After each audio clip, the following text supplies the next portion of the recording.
Hi guys, follow me on Instagram to never ever miss any of my crazy updates. Hi guys and welcome to another vlog. I'm driving this. This is the Honda City, the new one. But this one happens to be, yeah, you heard it right. It is the diesel. There it says Earth Dreams Technology, DTEC, and the engine bay is quite filled. There's insulation right there as well. But not of much use as such because yes, you can hear a lot of the engine. But we'll talk more about it when driving the car. As you can see, the lights look really nice. All LEDs on this vehicle, massive chrome grille which actually doesn't look out of place at all, and a sporty bumper too. Meanwhile, the wheels are the same old which you've seen on the previous two vlogs which I've done. Not the previous two because the diesel actually came before the CVT Faisal. I know you have shot it before, but don't confuse people. Anyways, diamond cut alloy wheels, tire size is small, the grip could have been better. The tire size is so small. Now I'll just show you from the rear. Okay, the tires are actually quite small. Yeah, that is the width of the tires, not adequate as such, honestly speaking. Meanwhile, the rear does not get a disc. Yeah, that is a glaring omission because the Verna Turbo does get a rear disc. But talking about omissions, well, it doesn't even get ventilated seats. It should, because Honda is giving a lot more features in the new City compared to the old one. The old one also was loaded with a lot of tech, so I was expecting definitely Honda to offer that as well. The rear seat has good amount of space on offer. The wheelbase is the same, so in terms of rear seat experience, it's pretty nice. Only thing is the headrests are not adjustable. They are fixed headrests. That is an issue, but the recline angle is fine. There's good amount of space on offer, good amount of knee room, good amount of leg room. 3 people can sit in. The cabin is wider, floor is almost flat. There are air conditioning vents there, but they should have got a USB at the rear like the Verna, not twin 12-volt charging sockets, which you can see below. Yeah, these are 12-volt charging sockets. Well, USB is something which we would have liked for sure. Now, as you can see, the car is pretty well done in terms of having soft touch materials, but a lot of hard touch as well. And the door pockets are large enough too. Build quality wise, it's decent. It's not that great. It doesn't have the VW build quality, but it is on par with Hyundai. I would say Hyundai is slightly better. Boot is big enough as well. Straight away getting inside, let me tell you that everything inside the cabin is identical to the petrol model which I've already reviewed. So why are we even talking and doing a walk around of this car? I have no idea whatsoever. Got a dead pedal, storage spaces everywhere. So in that sense, it's very practical because you have a lot of space to keep your stuff, including the keys of the Creta, not the Verna. Don't get so excited. That's why there's space here as well. And I love the way they have done the air conditioning control, climate control, air conditioning, nice display. Now not touch sensitive like earlier, but you've got physical dials, knurled finish, really premium. Audio quality is also really very nice. Let's play an audio right away. Go for it, Neha.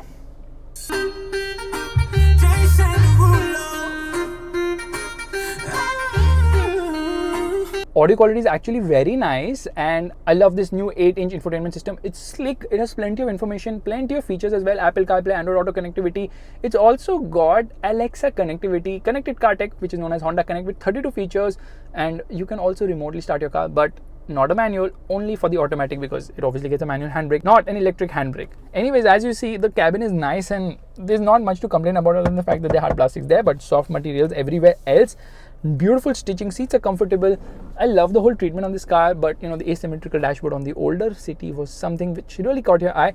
The cluster kind of looks like the Amaze, but it's not because it's obviously got a digital 7-inch screen on the left side which you can browse through, and there's so much information on offer. That's super cool. In fact, even if I open the door right now, it will tell me exactly which door is open. Open your door once. Yeah, there you see, it's exactly telling you which door is open. So it's really coolly done, and automatic headlights, automatic wipers, 6 airbags, vehicle stability control and whatnot. Everything is there inside the car, including auto dimming inside rear view mirror. There's a sunroof and the likes. But how is this diesel to drive? Honestly, just see my petrol review to understand the features. Let's focus on the diesel powertrain. Alright, we are all set to go into first gear. Revving the motor, traction control is off. And a lot of wheel spin which shows the initial enthusiasm of the car, but unfortunately it goes into the red line in no time at all. That is a slight issue. Let's turn on the lane watch monitor, and the good thing about the engine is that this 1.5 liter diesel motor, which Honda likes to call as the DTEC, has always been a brilliant engine in terms of drivability. Yeah, it's very linear. Performance is really very nice. Here we are into 6th gear. It is very calm in 6th gear because when you're doing 100 kilometers per hour, it's taking under 2000 RPM. That's cool, right? However, when you get into the gas, it does respond. Not immediately, but yes, there is response and it gets going fast. but the issue is it doesn't have any top end whatsoever. So it's got a nice low end, drivability is good, turbo lag is well contained, and that's the reason why it's at home in the city. Out on the highways as well, you have to downshift, and you have to downshift in the right gear, because if you don't, you are going to be near the red line. Top end is flat, there is no top end in this car as such, and it goes out of breath so quickly that around 4000 rpm is where it redlines, again depending on the gear on offer.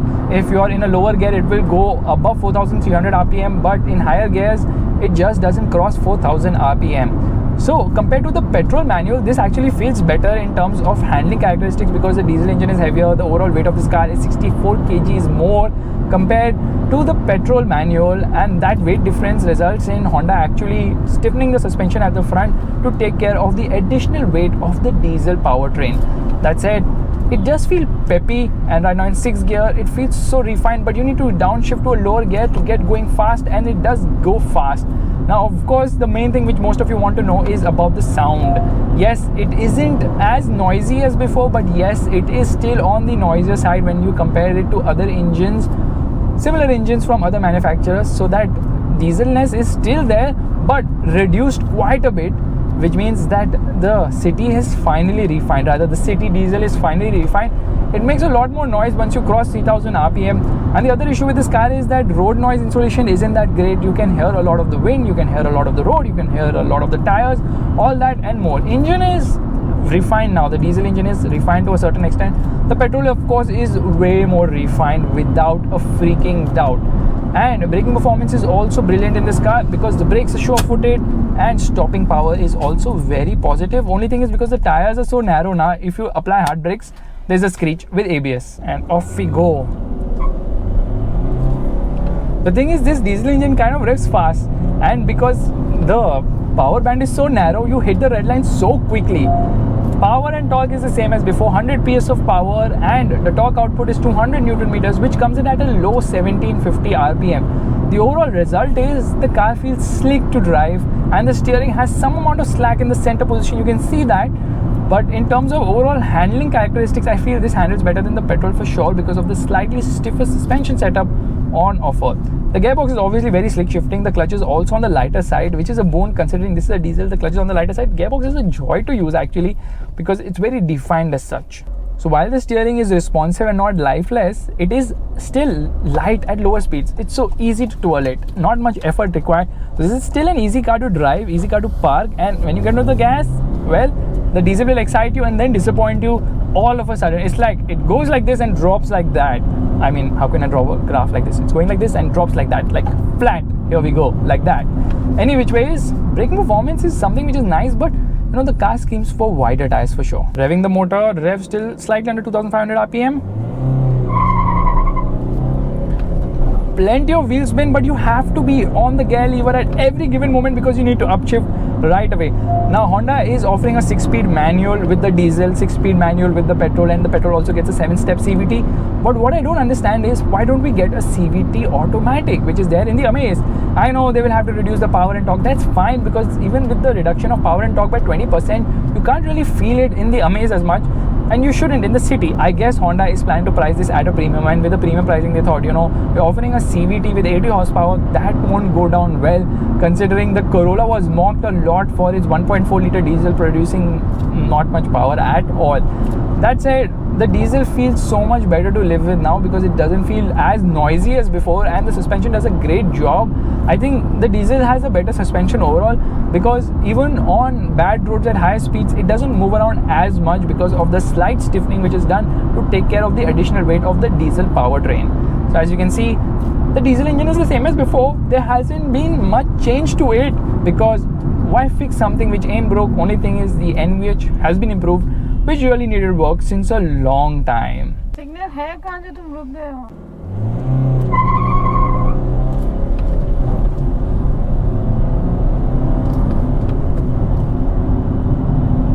The Honda City Diesel then is actually my personal choice when it comes to convenience, because I think it's very convenient in terms of the fuel economy it has to offer. The fuel tank capacity is 40 liters, but the official rated mileage is 24.1 kilometers per liter. In the real world, I think we can easily extract somewhere between 16 to 19 kilometers per liter, depending you're driving on the highway or in the city, which is absolutely mind-bogglingly phenomenal fuel economy, and that's where this engine absolutely excels. In fact, even with the other Honda cars, the diesel engine's noise, lack of top end, everything was acceptable only for the sole reason that the horn is actually coughing. It needs glycodin, but only for the sole reason that it's so freaking fuel efficient and so drivable as well.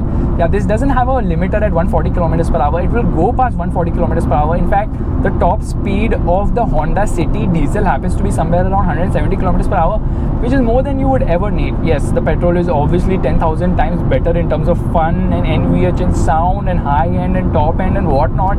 I can go on and on and on and on. But that said, you really don't have much to complain about with the City diesel now, because it's refined. Just don't take it above 3000 RPM. It's going to slap you on your face and say, you know what, upshift, I'm not comfortable here. You are torturing me. It doesn't like that torture. It doesn't like the top end. The City VTEC does love revving all the way to 7100 RPM. This at 4000 RPM is like, okay, enough is enough. If you do it any further, I'm going to file a complaint against you for not letting me breathe. Into first gear, revving the motor, and